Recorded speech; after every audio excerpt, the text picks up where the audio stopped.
Hello and welcome to this short video about cumulative frequency graphs and how we draw them.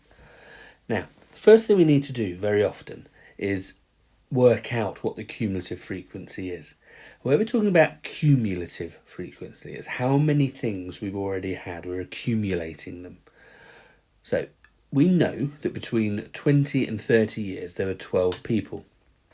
So I'm just going to put 12 in here, because that's how many I know that I have already. For 30 to 40, I have 30 people. But this box here is how many people there are up to 40. So that's going to include the people in the previous one. So I need to do 30 add 12 to get 42. And then I'm going to add on the 28 to get 70. Add on the 22 to get 92. And add on the 8 to get 100. So all we're doing here is adding to get the answer in this next box. So here I'm doing 70, add 22 to get the answer in that box there. And as a quick check, they told me there are 100 teachers involved and my total there is 100, so that's looking good. Now when we're plotting the cumulative frequency graph, we plot at the end of the range that they've given.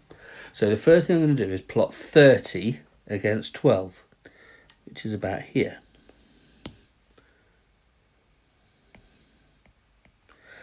Then I'm going to plot 40 against 42. So we're plotting the end number in the range against the number that I've worked out for the cumulative frequency. So 50 against 70 and 60 against 92 and finally 70 against 100. When I join it up, I always come from 0, 0, and we're going to have a nice smooth curve going through those points. And generally with a cumulative frequency graph, we do get some sort of an S shape.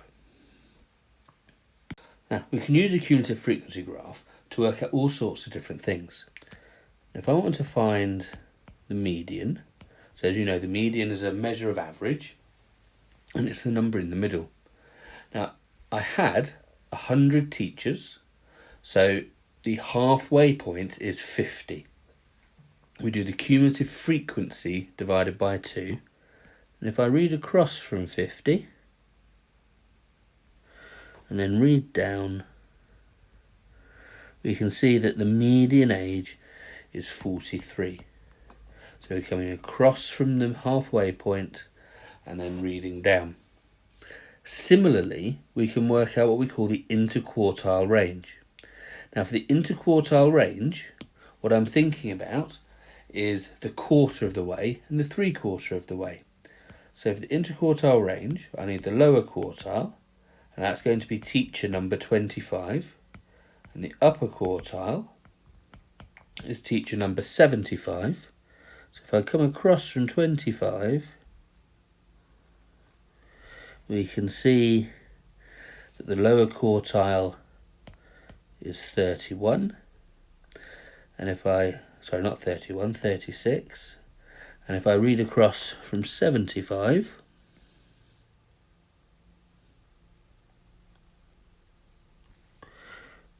we can see the upper quartile is 51.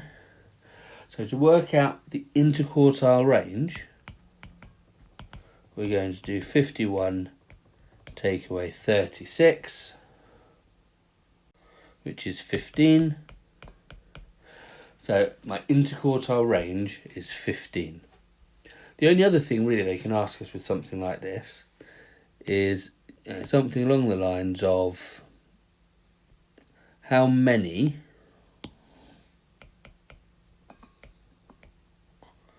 people or how many teachers are aged 35 or over. So because it's an age of 35, this time I am going to come up from the 35 on the age there, and reading across, that's 22. So I know that 22 are less than 35.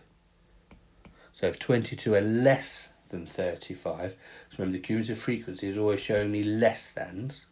If 22 are less than 35, the answer there must be 78 as being greater than 35.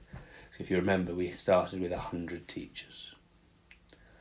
I hope that helps. Thanks very much.